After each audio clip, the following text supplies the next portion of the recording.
의사소통, 긍정적 표현, 의사소통의 순환성, 욕구를 파악하는 대화. 긍정적 표현, 다르고 다르다는 말이 있다. 비슷한 말이라도 의미가 항상 똑같지는 않다는 것이다. 때로는 뜻의 방향이 반대일 때도 있다. 비슷한 뜻을 가지고 있어도 방향이 긍정적일 때가 부정적일 때보다 훨씬 말하는 사람도 편하고 듣는 사람도 호감이 가고 받아들이기 쉽다. 이는 모르는 사이보다 부부처럼 서로 속속들이 아는 관계에서 더 필요하다. 부부는 서로 친밀하기 때문에 자기 마음을 다 안다고 해서 툭툭 쉽게 말하는 경우가 많다. 그러나 배우자는 작은 말에도 상처받거나 실망하게 된다. 부부는 상대를 격려하고 자신감을 북돋을 수 있는 말을 해야만 한다. 칭찬하고 고맙다고 적극적으로 긍정적인 감정이 들도록 표현을 해야 된다. 긍정적인 말은 나와 상대 모두에게 긍정적인 영향을 미친다. 가급적이면 그거 정말 좋은 생각이야. 역시 당신은 대단해. 물론 나도 당신과 같은 생각이야. 이런 식으로 동조와 궁정의 태도를 보이도록 노력하여야 한다. 조금 반대의 뜻을 가지고 있을 때도 그건 옳지 않아. 그건 잘못 이해를 한 거야. 보다는 옳은 점도 많기는 합니다. 제가 당신 입장이라도 그런 생각이 들 것으로 이해는 합니다. 조금 생각해 보겠습니다. 와 같은 긍정적 표현은 상대에게 강요하고 명령하는 성향이 강한 부정적 표현과 달리 선택권을 주는 것이므로 상대를 기쁘고 편안하게 만들어줌과 동시에 상대로 하여금 나를 신뢰하게 만든다. 의사소통의 순환성, 가는 말이 고와 야오는 말이 곱다. 되로 주고 말로 받는다. 의사소통에서도 일방통행이 아니라 상호작용을 한다. 주고받고 원인이 결과를 낳고 그 결과가 다시 원인이 되어 순환하는 돌고 도는 것이다.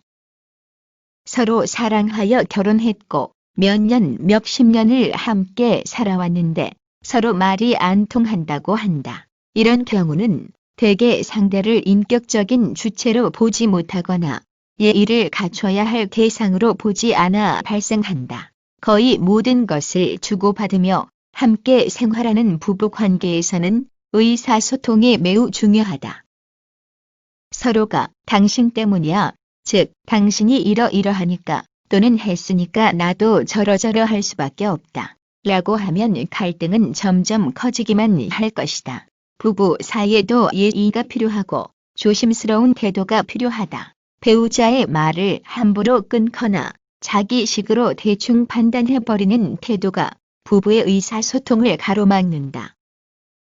밖에서는 하지 않는 권위적이거나 일방적인 태도를 배우자에게 취하는 경우가 많다. 밖에서는 남의 말을 잘 들어주면서 자기 배우자의 말은 변한 말로 치부하는 경우도 많다. 이렇게 되면 필연적으로 마음이나 감정의 교류가 막힐 수밖에 없다. 그리하여 몇 마디 대화만으로 해결될 수 있는 문제가 큰 문제로 자라게 된다. 이처럼 실질적인 대화는 별로 나누어 보지 못한 채 위기를 겪게 되고 그렇게 된 후 고작 한다는 말이 성격이 차이난다. 거나 말이 안 통한다는 말이다. 부부야말로 매우 많이 귀 기울이고 신중하게 상대의 마음을 읽어야 하는 사이다. 부부싸움은 큰 갈등이 안 될 수 있는 문제가 무심함으로 인해 큰 위기를 만드는 일이 적지 않다. 그러면서 아내와 남편 둘 다 자기만의 불만과 억울함을 쌓아간다. 이것이 폭발되면 욕구를 파악하는 대화, 부부관계나 가정생활에서의 욕구는 표면적으로 그리 큰 것들이 아닐 때도 많다. 부부는 집안의 큰일에 대해서는 대화를 하지만 작은 욕구에 대해서는 상대가 먼저 물어오지 않으면 말하기 쉽지 않다. 스스로도 개인적인 문제라고 생각하거나 상대가 어떻게 반응할지 몰라 조심스럽기 때문이다. 만족스러운 결혼 생활을 하고 있는가 아닌가는 사소해 보이는 이런 개인적인 욕구와 또 긴밀한 관계가 있다. 작은 욕구 불만도 쌓이면 커져서 터지게 될 것이다. 때문에 부부는 배우자의 미세한 감정 표현에도 마음을 기울여 대화를 유도하는 게 중요하다. 남성보다 여성은 대화의 욕구가 더 크다. 대화는 상대의 기본적인 욕구 충족에도 도움을 주지만 동시에 관계 증진에 크게 기여할 수 있다. 오늘 당신 우울한지 기분이 안 좋아 보이네. 피곤해 보이는데 무슨 어려운 일이 있어.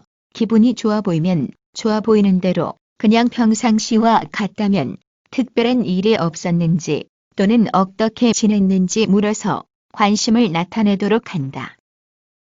이런 정도의 관심만으로도 상대는 자기 마음을 털어놓을 기회를 갖게 된다. 그리고 이렇게 시작된 대화는 나중에 부부의 큰 위기가 될 수 있는 문제를 사전에 막아주기도 한다.